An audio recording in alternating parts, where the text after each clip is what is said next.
Hey guys, welcome back to the channel.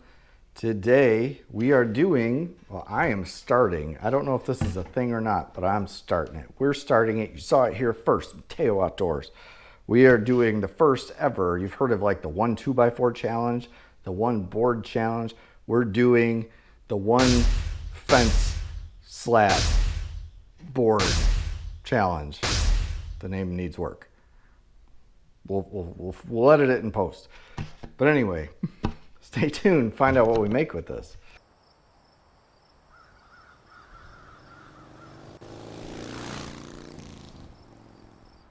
Okay, so I have I think I'm down to like 2 more of these, maybe 1 more of these pieces left, just sitting in the scrap pile. I bought these 2-3 years ago to make Christmas tree decorations out of. And I had a bunch left over because I had planned to make a bunch more and then never did.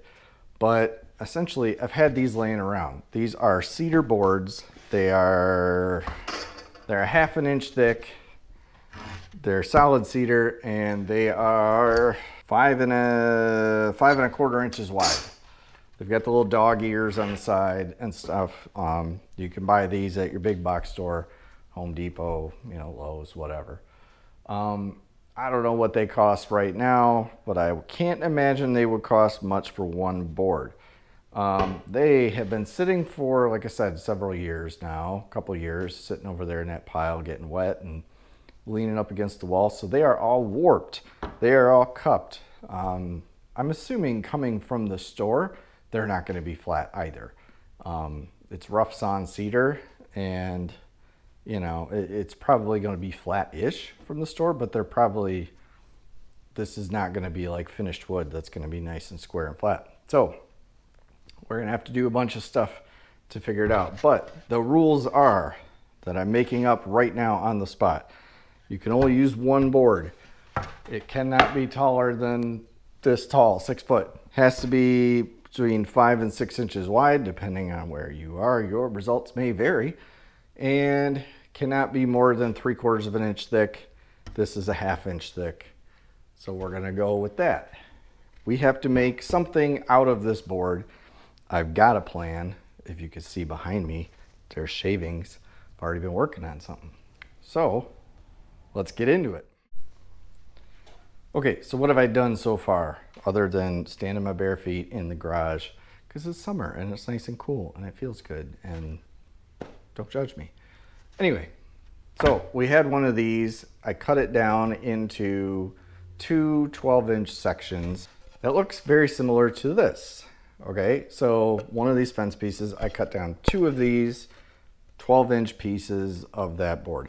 I tried to find clear pieces, meaning not a lot of knots, but it's a fence post that's not or fence slat. I keep calling it a fence post. I guess it's like a slat or a panel or whatever. We'll call it a panel from now on. I'll immediately forget that. Anyway, I cut 2 of these off of the panel, 12-inch long sections. I tried to find clear wood, meaning not a lot of knots, but it's not good quality wood, so you are gonna have knots no matter what. But I tried to make it as clear as I could. So what I want to do is both challenge myself, meaning we want to see what we can make out of the 1 board, but the other challenge that I've been working on the side, trying to up my skill level, is learning how to do hand cut dovetails. If you don't know what a hand cut dovetail is, a dovetail is a way of joining 2 pieces of wood together without any nails or screws or anything. It's a very strong, solid joint in one direction. When you add glue to it, it becomes very strong. So what I want to do is teach myself, or refine what I have done so far teaching myself, hand cut dovetails, as well as making a box out of this 1 panel. So that's what I've been doing. So anyway, like I said, I started with 2 of these panels. Then I split them in half, making 2 strips, and then put it on the bench and plane those pieces down so that they're flat. If you notice, I don't know if you can see from here, but these have like a wicked cup in them. So a cup is this kind of curve to it. So what this has is this weird kind of cupping effect if you flip it over upside down. So this is the cup, this is the belly, meaning it sticks out, you know. So anyway, I had to flatten this out to get it smooth. So I flattened and planed. Once I split them down in the middle and it's more kind of manageable, then I planed those pieces down and turned into 4 perfectly square and flat pieces of wood that are, what, 2.5, 2 3/4 inches thick roughly. Planed all those down and got 4 pieces. From there, I took 2 of the pieces and shortened them up a little bit for the sides. So that went from this to these right here. Okay, next day. Yesterday I've got all of our material planed up. We've got it all cut to length. We've got our bottom 2 pieces planed. So we're finally ready. Everything's squared up. Shooting board, square, planed, level, good to go. This bottom piece has a little bit of twist in it, but I think the part that I'm gonna need to make the panel is fairly straight, so I'm gonna wait to plane that out until I get it glued into a panel, and then I'll kind of plane whatever remaining twist is out of that, try to get that out of it. But it's just part of like what I have in the board. I was trying to plane out as much as I could out of it. If you don't know, twist is where like the wood kind of does that kind of thing, where one side just kind of the wood naturally twists.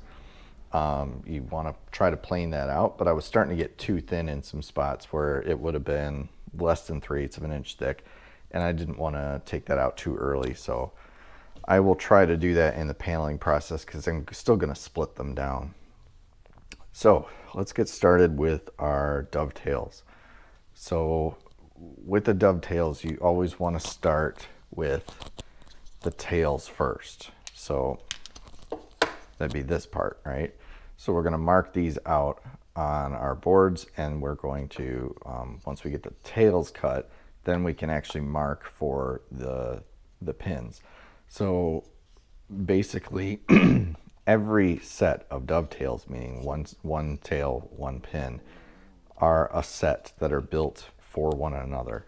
So it's not meant to build one set of tails that go into another set of pins or something, or where they can be moved around. So you kind of want to keep track of these and mark them as they go. So that way they're made for one another. These tails can be a little different, you know, when you're hand cutting them. So let's get started with marking our tails. Now, I want to, when I'm looking at the box, kind of long ways, right? The face of the box that I want to look at, I want to be able to see these tails, and I want to be able to see the pins coming through. So that means our longer boards, these are going to have the tails on them, and then the shorter boards will be the pin boards. So the first thing you're going to do is you've got your 2 boards, right? And if you can imagine the pins, or the tails, I mean, sorry, keep getting those messed up. The depth from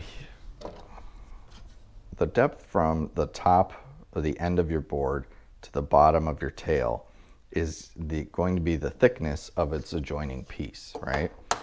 So if this is the pin board,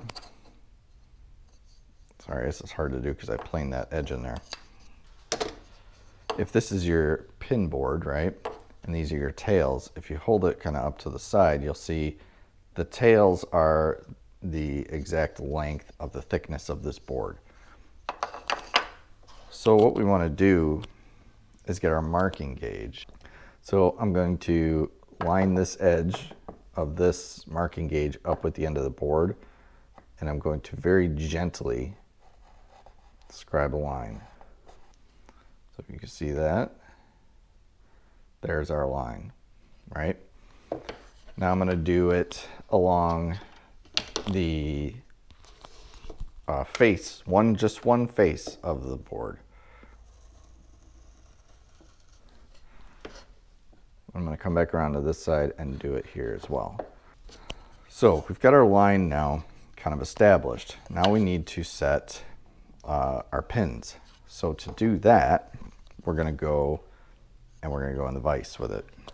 So to mark these out, I'm using a set of dividers. You don't have to use dividers. You can use just a ruler and a pencil or something, whatever you have essentially to make a mark with. The idea is to make 2 even tails or 3 even tails, whatever you want to do, however many tails you want in your piece. The idea is to make them fairly even, but with hand cut dovetails too, they don't have to be, you know. You can have them, one be a little shorter, one be taller. You can have a large one in the middle and 2 smaller tails in the side. It's whatever you want your piece to look like, right? In my case, I want it to be 2 fairly even tails because I want it just to look uniform, right? And I want this hole, this pin board coming through, to be the same size as these tails, so that way it looks kind of symmetrical. The side pieces are meant to look the same, but just like a section of it or a half of it or something. So what I'm going to do is I've got this set up to be the distance from the edge of the board to the very edge, far edge of the first tail. So for example, if I was to line this up here, right? Imagine the board keeps going up there. That's from the far edge to the far edge of the first tail, right? And then when I turn it and flip it from there, it's the far edge of the following tail, right? Then I'm going to come back from this side and do the same thing. It's from this edge to this far edge of the tail and that. So those will end up with 4 dots on the board that are going to be the bounding sides, edges, the very far edges of our tails. If you start on the very edge, there's your far end of the first pin. There's your far edge of the second pin. Now you've got some space, right? So then you start on this side, work it over, and you should have the same amount of space on both sides roughly, right? So once we're happy with our spacing, we're going to give it a bit of a better mark. So we're going to press that in a little bit, and rotate, press that in a little bit, rotate. So now you can see the hole from the first pin, there's the hole from the second turn. All right, so now we're going to come back in, go from this side, put our hole in, or make our mark, I guess I should say. Make a mark over here, spin it, and that's it. So now we're going back in the vise, and what we're going to do is use our marking knife. Now, if you don't have a marking knife, you can use a razor blade, just a very sharp edge knife if you have one that's thin enough. You can use a very sharp pencil as well. I've seen people use pen, whatever, but I tend to prefer the exactness of a marking knife in the beginning just because it makes those lines a little bit thinner for you. So what I'm going to do, take my square, and I'm going to drag the knife along just till I hear it fall into that hole. Then I'm going to take my square and slide it up to that knife, keep it there, and I'm going to very gently scribe a line and then come back with a little deeper of a cut. I'm going to do that all the way across.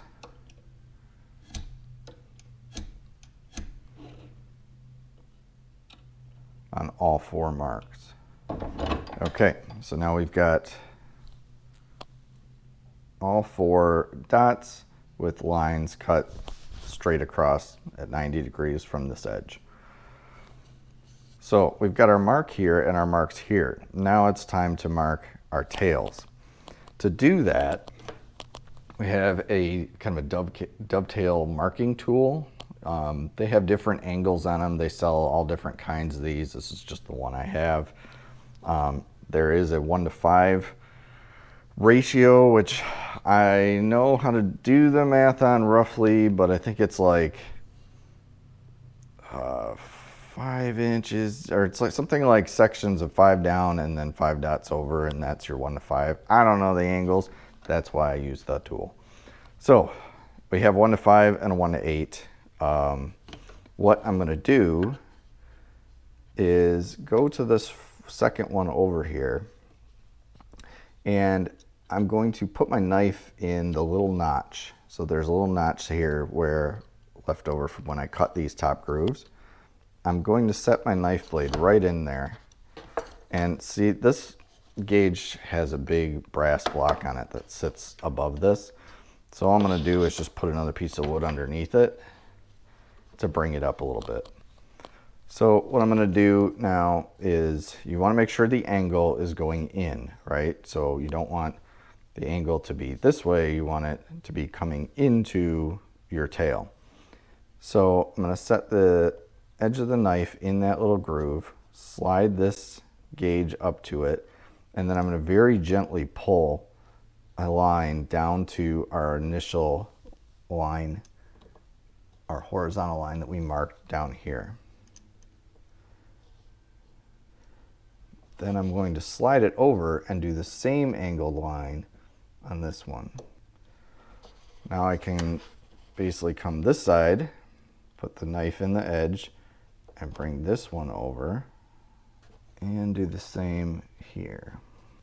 Okay, so what that leaves us with now is our horizontal line going across. Hopefully you can see that. Try to find the angle, see the light here. We've got our horizontal line going across, we've got our perpendicular lines going across the top, and then we've got our angled lines forming our tails on the top. What we want to now come through and cut out is this here, this inner piece, and this outer piece. So it does help kind of mark them on the tops as well. Just put little X's there so you know where to cut. So where we want to actually cut now is on the outsides of these lines. So we want to cut to the outside.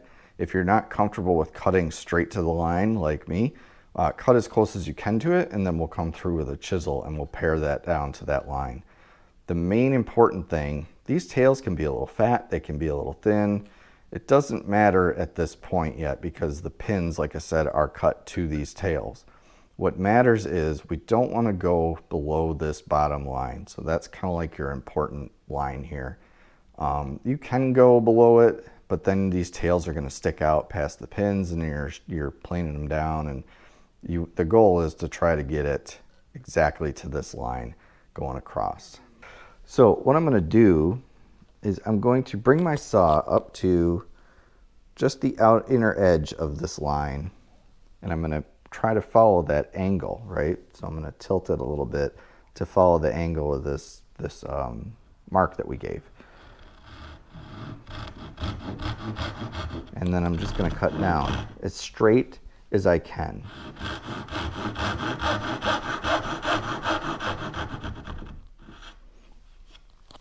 Okay, so now that I have that angle, I'm going to move over and I'm going to do the same on this angle, this other second pin.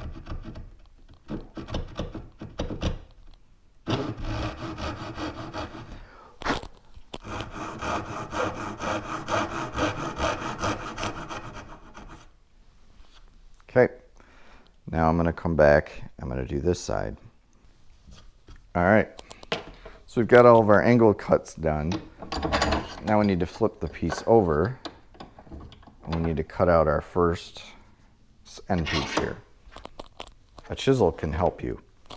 So if I come back to this line, put my knife in, and I cut a little bit deep, then I can come through with a chisel and just kind of wiggle a little bit and flick that out.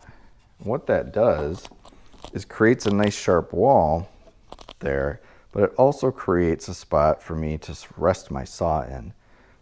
And that kind of helps with that getting that first cut to start. So now I'm going to carefully cut down and remove this piece.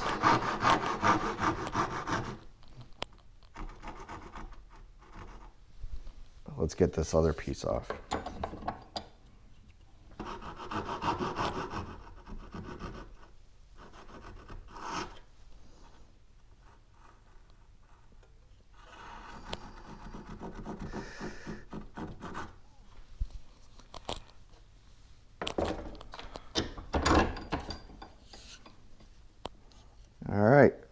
looking good.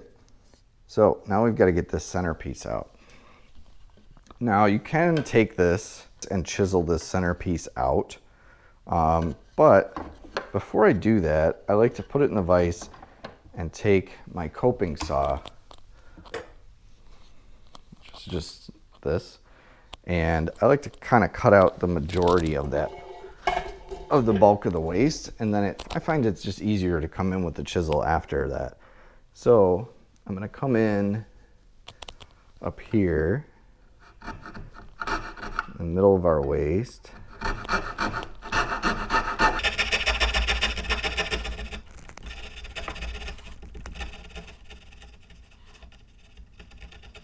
Pop that out.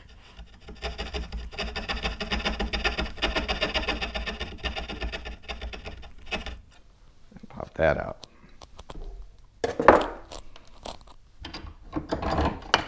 Now we can come through here and easily kind of pare that down with a chisel and straighten that out.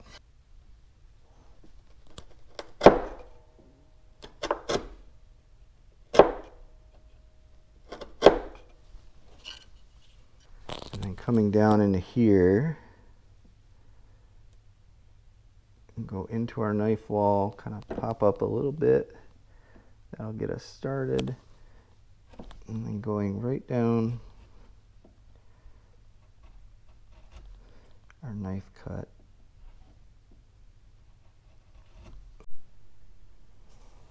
All right, camera got a little hot there, but here is our first set of tails. Nicely cut, looking good. Everything's to the line. Need a little bit of cleanup right there, I can see, but I can pare that down real fast. So now we need to cut our pin pieces, pin boards.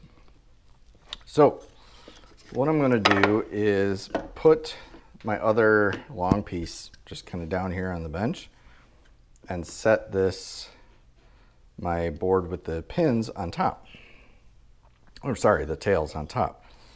Then I'm going to come in here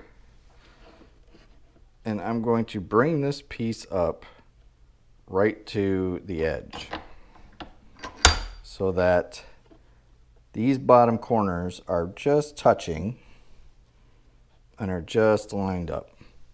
And this is just kind of keeping it up in the air so we can do this kind of level. You can use the side of your hand plane if you want, or just whatever, something that's flat. In my case, I've got this board, so I'm going to use that board. I'm going to come in here. I'm going to make sure that we're nice and flat. And I'm going to come in here and take my knife and just trace along the edge of these tails.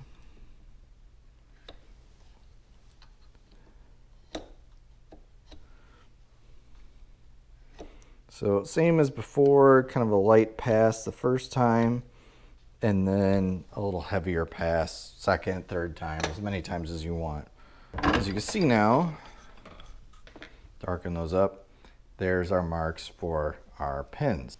Before we cut out there, there, and there, now we want to cut out here and here. So what we want to do is come down just a little bit. I don't want to mark all the way across. So if we look in here, right, the wedge part, the larger part of the tail is what's facing out. So this would be our outside face. Because we messed up that, we're now going to make this our outside face, and we'll plane off these score marks when we do. But essentially, what we want is this is our outside face. So we don't want to really leave too many marks there if we can avoid it. Instead, if we have to, we can plane it. So what we want to do is mark this inside piece. Same as before. Now the only thing left to do is I need to transfer these lines straight down to our line here. Same here.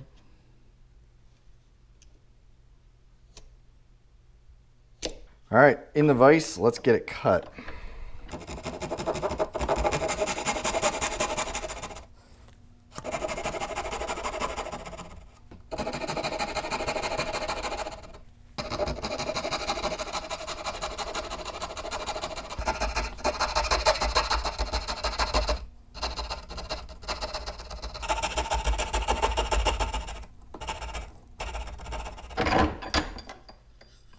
Coming up close of, there's our knife wall, and we're just above it.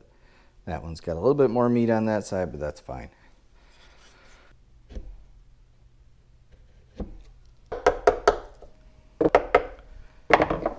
And then flipping. So hardwoods you can probably go all the way through, but with this softwoods like cedar and pine, I like to go halfway through just to try to avoid any tear out in the chiseling process. When you flip this over, be cautious because these are on an angle. You don't want to dig in to your tail too much. And it's not that it'll matter. They're covered by the pins are covered by the tails, but you know, good practice. And kind of pare down.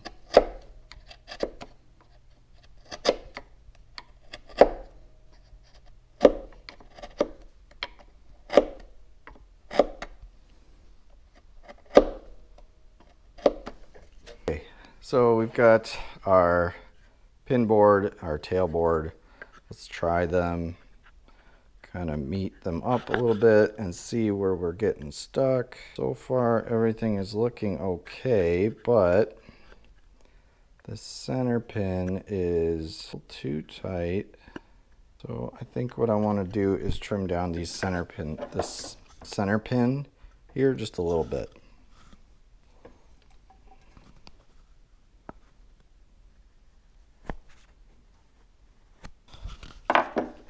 Okay, let's try again.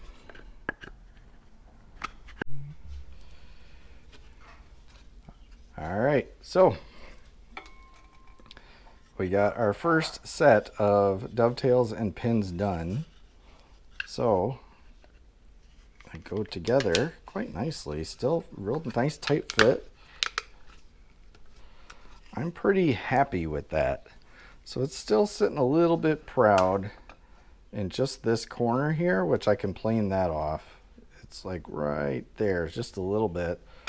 But for the most part, not really gappy. That bottom one's really nice. This one's a little gap, but that should close up with glue and clamps. This side looks really good. Really impressed with that. Got a little bit of a gap here, but nothing terrible. I'm really happy with this. So this is my first set of, I would call, decent dovetails. So we just need to do this now on the other 3 sides and we'll have us a box, well, at least a square. Then we get to build the bottom for it. So I'm going to save you cutting all of these, and I will come back when I have all 4 dovetails cut and ready to go.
Okay, so we got all 4 joints done. This one by far is the best right here. That one is almost flush on both sides. There's no real gaps anywhere. It looks really good. This side here is really good too. Not really anything for gaps, but a little bit proud on this side. But I noticed the board is a little fatter on this side here, so I'm gonna plane that off. Here's our other sides. Again, just a little bit proud on the actual tail side. Pretty good as far as the pin side goes. Not really any gaps. I got a little gap here, and then I got just a hair of a gap there that I think I can probably close up most of it with glue when I glue it, but maybe a little sawdust in there to kind of fill that gap in. But it sits level, it's square, it's looking really good. I think I'm gonna get this glued up, get it into clamps and glued and squared up, and then once it dries I can plane it all and get it all nice and smooth.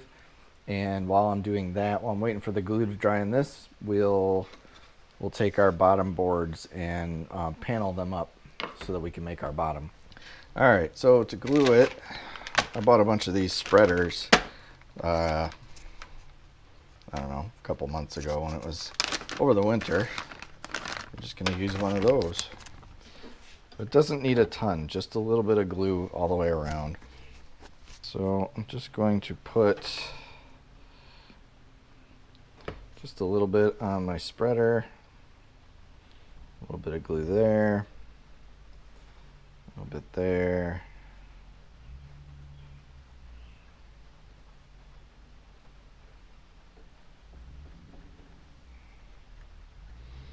a little bit on the end grains,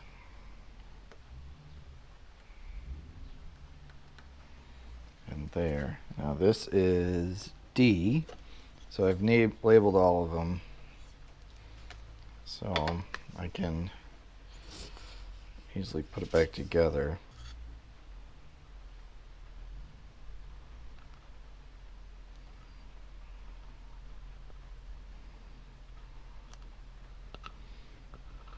So this is literally the first time I've glued up a dovetail, so I'm not sure if this is right or wrong or what, but we're gonna figure it out. Okay, so let's get this one in. So just kind of wiggle it a little bit, and then we're just gonna tap it in.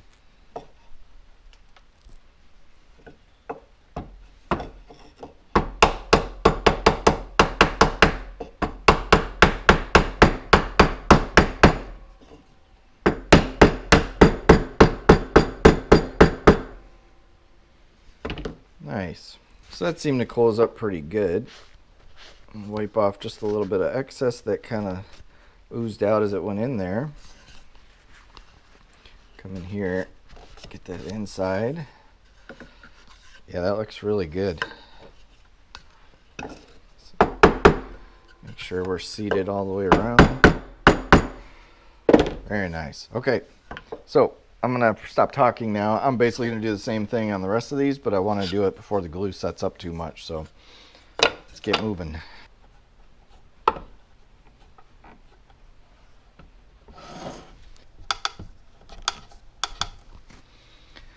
Two. Checking for square.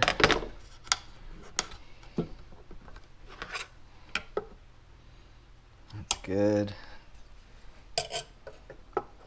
That's good. Perfect. Okay, nice and square. All right, we're back. So battery died, but essentially we got everything glued up now, clamped up, and then I came through. I just basically put everything in the vise, or put this in the vise and kind of rotate it around and kind of planed the top piece so everything's flush there. It was all pretty flush, but it had a little bit of lips here and there. So I basically planed all the way around, got all that flush, then flipped it and did the tops. Got these kind of planed out so that basically I came in from this side and went to the middle. So I went from the outsides in so that I wouldn't get any tear out on this end grain on the ends here. So I basically planed all that smooth, then flipped it around, did the same on this side. So I'm really happy with how this turned out. There's not really, I'm trying to find this where I'm not in the light. There's really not too many gaps. You know, it's not perfect. There's a little bit of a gap right there, but not bad at all. I'm actually really happy with that. This side I think is the best side. It's got a little bit, just a hair of a bit of a line there, and nothing really there. So this I'm thinking is going to be my front. So, and it sits nice and flush and it's all squared up, so we're looking good. In the meantime, I came over here and glued these two panels up. The problem being is this one had a lot more twist in it. This is the one with all that twist in it. So I did have to plane quite a bit of it off, so it's a lot thinner than this. So these are paneled, they're glued up essentially, and then I put the box, kind of lined it up where I want it and got all that lined up, and then just came through with my marking knife and just kind of scored the edges. So now I've got a line going across. We need to cut this off, and then a little bit of a line here to cut that off, and that will bring it flush to the bottom of the box. And then we'll come around with our rabbet plane and we'll do kind of a rabbet all the way around the thickness of these boards so that it kind of nestles up inside there with just a little bit of a lip reveal at the bottom.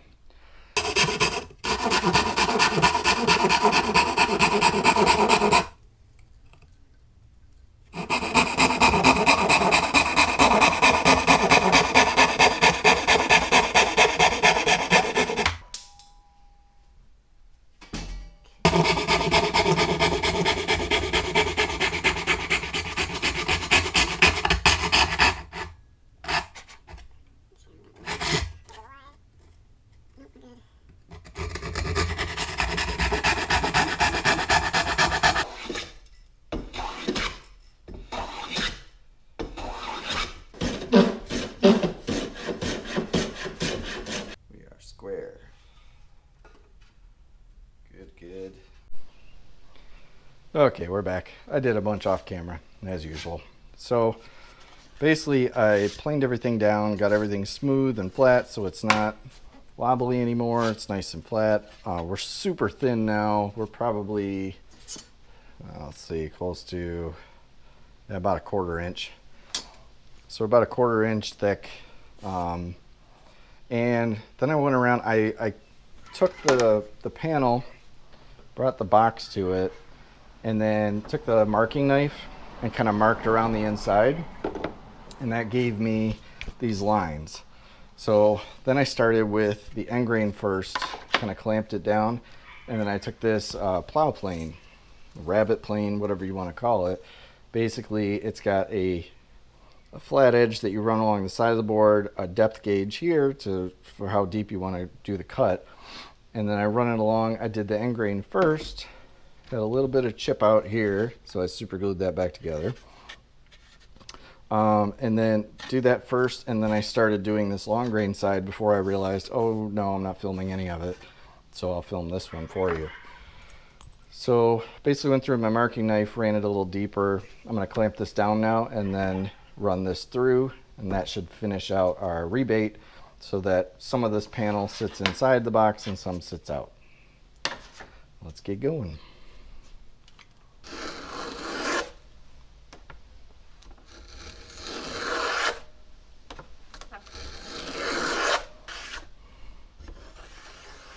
There we go, no more cuts. We're looking good. Okay,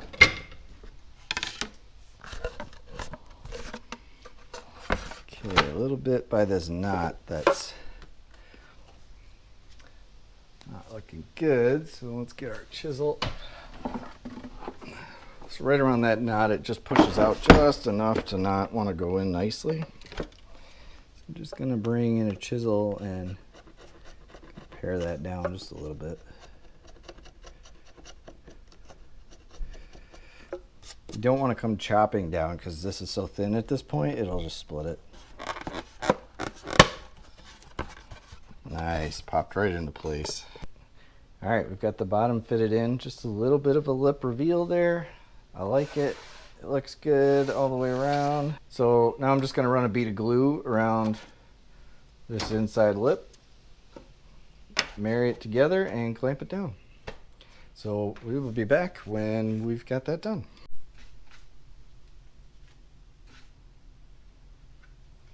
Way too much glue as always.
All right, so box done.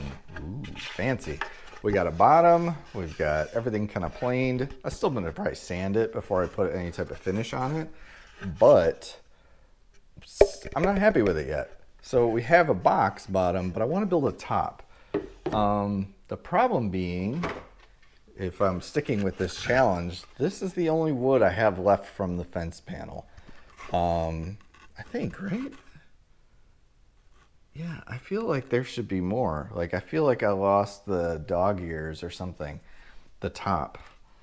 But I'm not sure. Anyway, I've got this board, and this little tiny piece left from the bottom that we cut off. So the problem being is this board is long enough, but not wide enough to make a top. This board is way too short to make a top. And the other one is just a little bit too short. So what to do? How do I make a top with this, sticking with the challenge, as well as the end of this has some checking in it and stuff, so I'm probably going to lose a little bit of that.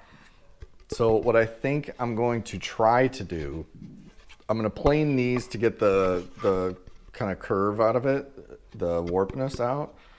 Plane them, get them down to a similar thickness, and then I think what I'm gonna do is cut a bunch of strips, so this one's kind of curved, so straighten that out, cut a bunch of strips that are about this thickness, and then kind of like wood floor them.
mistakes were made, but it's the best I could do. Essentially, I've got it squared off on 3 of the 4 sides right now. I still have to cut this off to make it flush. In the glue up process, I messed up. I meant to have this one flipped so that the joint is over here, but instead lined up with that one. For some reason, I laid all this out and I had these 3 rows here, and I thought I had enough extra to cut off to make the 4th row with like a long piece. And I don't know. Essentially, I had all these little cut-offs left, and I had to take this little piece here. Hopefully, so this little guy right here is, thankfully, I had enough of this left. So I cut off like a little square here to just kind of patch in there to make that fit, to have enough. Also, my joints are again horrible. I got a big gap there, big gap there. I didn't have enough here to do kind of the dovetail joint in there, so these are just butt jointed. This is a whole solid piece. It's a mess, but I mean, it's kind of a, and then this side here too dips down too low, so there's a little bit of a gap here, or like a ledge here. I could plane this all down to be that thin, but if then it's becoming too thin where I can't put the hardware on. So that's going to be the bottom that was meant to be the top, because it's the clearest piece, right? But now it's going to be the bottom, and this is going to be the top, and you know, I'm going to go with it. It's got character, and it's got some knots and weird funky grain and weird joints and all kinds of different stuff together, but hey, it's, you know, it is what it is. So anyway, I labeled this as the top of the T. This is the front with an F. So basically what I'm going to do is flip it over, put it top side down. Then I've got the front marked on my box. So I'm going to come in here and meet these up corner to corner. And then I'm going to take my marking knife, and I'm just going to trace this back half because the panel is a little bit long. And I'm going to trace this side, and then I'll cut it.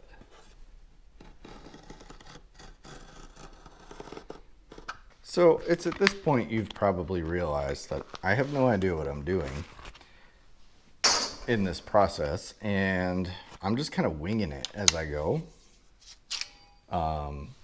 You know, I'm just taking what I have left of scraps. I'm trying to use as much of the board as possible, I guess. My original intention was just to build this, right? Just to have the box here, just to see, can I build hand-cut dovetails and make a box out of it with one board? But then I had some extra left over, and my mind is letting me, let's use as much of the board as we can. So hence this top. I also am looking at it going, you know, what can I do on the top and stuff? I'm looking at leather stuff. I've got like a million ideas going around my head. So I'm just kind of making it as I go. So if it doesn't seem like I have a plan, it's because I don't.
finish, I'm using BT&C Tiger Flakes, which is shellac in its flake form. So to mix it, you put it in a jar with just some denatured alcohol and let it sit for about 3-4 hours. Just every once in a while, go out, give it a little stir. You mix it in small batches because it only lasts about 6 months once you mix it. So this one here I mixed a little while ago. It's 1 ounce of flakes to 4 ounces of alcohol, and then I added a little bit of just some like stain inside of it, just to give it a little bit of a color, but not much. It's not going to pull a lot of color. It's just going to give just a hint of color when we put some stain this. So let's get some finish on it. I'm going to start with the bottom side of our lid first. That way I can flip it and it won't hurt anything. So let's get to it. For application, I'm just going to use just a brush, just a painter's brush.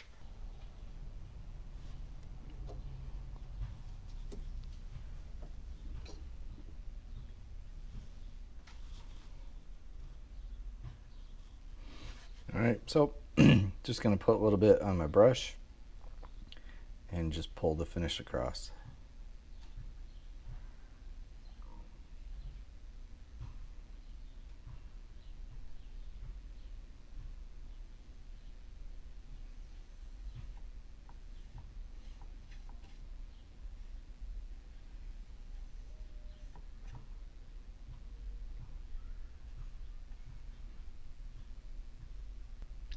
Shellac is a great finish to use because it's a natural finish. If you don't know, these flakes actually come from the lac bug.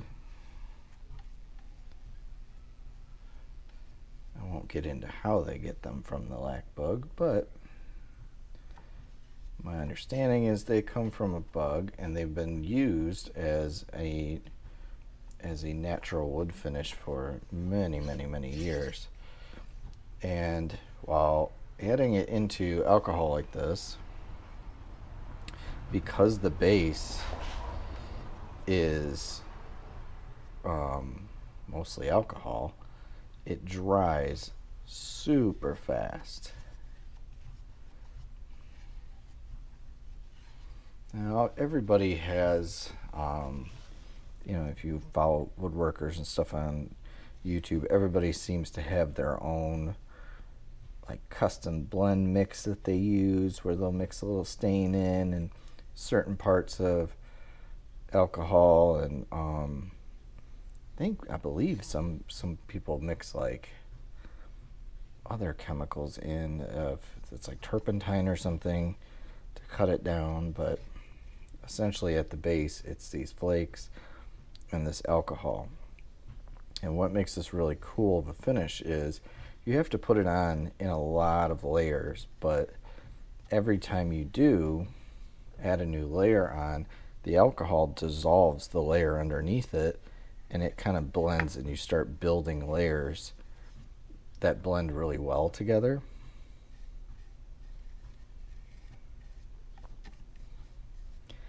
And you start building layers and layers and layers, and if you do get minor scratches in the finish of it, you can very easily just pull your shellac out and add a new layer, and it cleans up a lot of the scratches. So the inside of the box, we're gonna start with the inside first and then move our way out.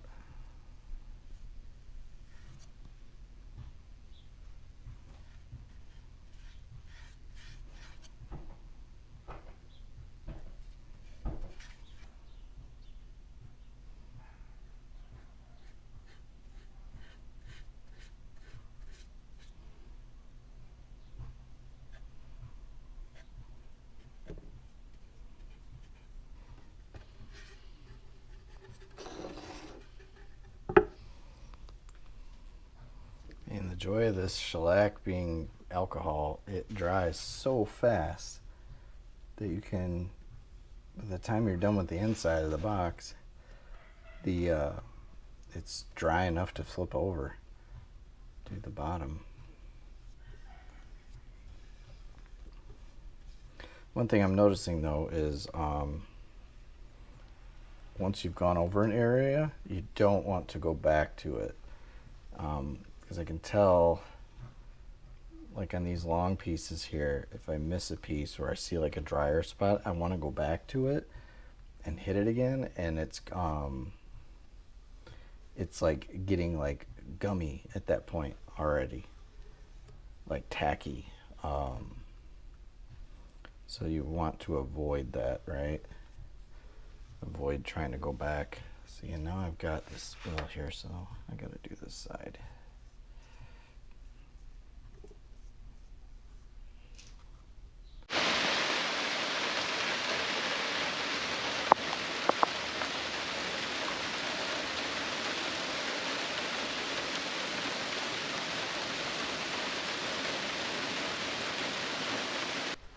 All right, so I put several coats of shellac on. You can see it's got a real nice shine to it, but it's not like, it doesn't look plasticky, which is what I like about this over the spray shellacs and stuff. It gives it like a real nice, just kind of shine in the light, but it gives it still kind of a soft look. So I like it a lot. We got our lid done as well. So nice little shine to that as well, but doesn't look like there's like a piece of plastic over top of it. So we've got that done. Everything's dried up. It's looking good. We're gonna flip it over, and I'm gonna put start putting the hardware back on it.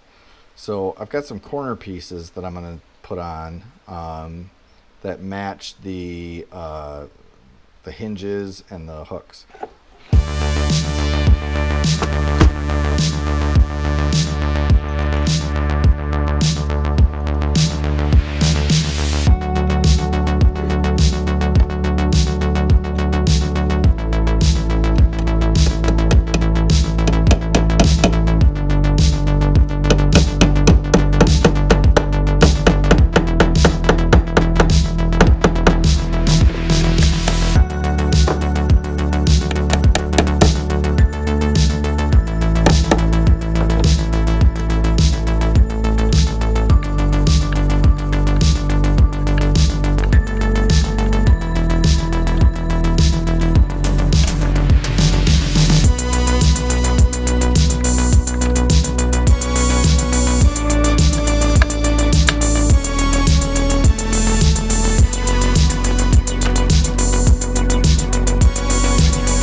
All right, so that's it. We turned one of these into this. I am very, very happy with how this turned out. For the first time that I've ever really made a project with hand-cut dovetails, everything's made by hand, no power tools at all. I am just ecstatic with how this turned out. To go from just like, you know, a rough fence board, you know, to something that I can use, that's useful, like this is cool. So anyway, I don't know what I'm gonna put in here yet. I have thought about making or getting some foam insert and some like felt and stuff and turning it into a firearm box. I thought that would be kind of cool to put that in there. Maybe a couple clips or box of ammo or something. That'd be sweet. I thought about putting my chisels in here. I thought that would be kind of cool, you know, to have like my chisels in here in a nice box. But I don't think I need a lid for chisels. I wouldn't want a lid. Or if I did have a lid, I'd want it to be removable so that I can have the box on the bench and always have access to it and not have to be opening and closing the lid all the time. So maybe not chisels. I don't know. I do have a patch wall down in my office that I collect patches for like places I go hiking and things. I thought about taking them off that wall because that wall is starting to take up a bit of my like actual corkboard and storing them in here maybe. So I don't know yet. Something will end up in here. It might be just a place to throw my watch and my wallet and keys and stuff or something. I don't know, but it's cool and I do like it. I'm really happy with how it turned out. The finish on it is amazing. It's square, it's straight. The dovetails turned out like just better than I could have imagined. They look really, really good. Yeah, I'm really, really happy with this. Hold up. This was a challenge, dude. This was a challenge. So I challenge you. If you are a woodworker, if you like to screw around with woodworking in your garage, it doesn't have to be hand tools. It can be power tools, whatever. You think you can make something cool out of that fence board there? I want to see it. Take a fence board, build whatever you can out of it. I don't even care if it looks good. Just do something. Make a video, take a picture of it, post it to my Instagram if you want. I want to see it. If anybody makes one, I will make a video and show it off there. And it doesn't have to be nice. It can be anything. You can make a toolbox or something for your son if you want, or your kids, or whatever. Make a sign out of it. I thought about taking a board and cutting it down and like put some hooks on it, make a coat rack out of it or something. Just what can you make with it? Be creative. Take a video of it, take a picture of it, send it to me, tag me in it, send me an Instagram, you know, my email. I think my email is on my about. Put it in the email, send it to me. I'll feature it on my channel. So that's it. Let's see what you can make. This is what I made. I might try again and see what else I can make because I had some few other ideas while making this that I can make with that. But again, so thrilled with this. It's just a box, but it's cool because I made this box. I made it. I didn't go buy it at a store. I made this with my own two hands and my time, and the joinery is something I have been wanting to do, this type of joinery, for so long. I've been watching all these guys on YouTube and stuff make them and do these joints and stuff, and it just seemed like something unattainable, a skill that I could not figure out. But I did. I figured it out, and I did it, and it's not perfect, but I don't want it to be perfect, and I will get better as I go. I'll only get better as I go. So anyway, if you like this type of content, you want to see more stuff like this, subscribe down below, click the bell so that you don't miss future upcoming videos on woodworking projects like this. And comment, leave me some comments, let me know what you think of it. I'll see you on the next one.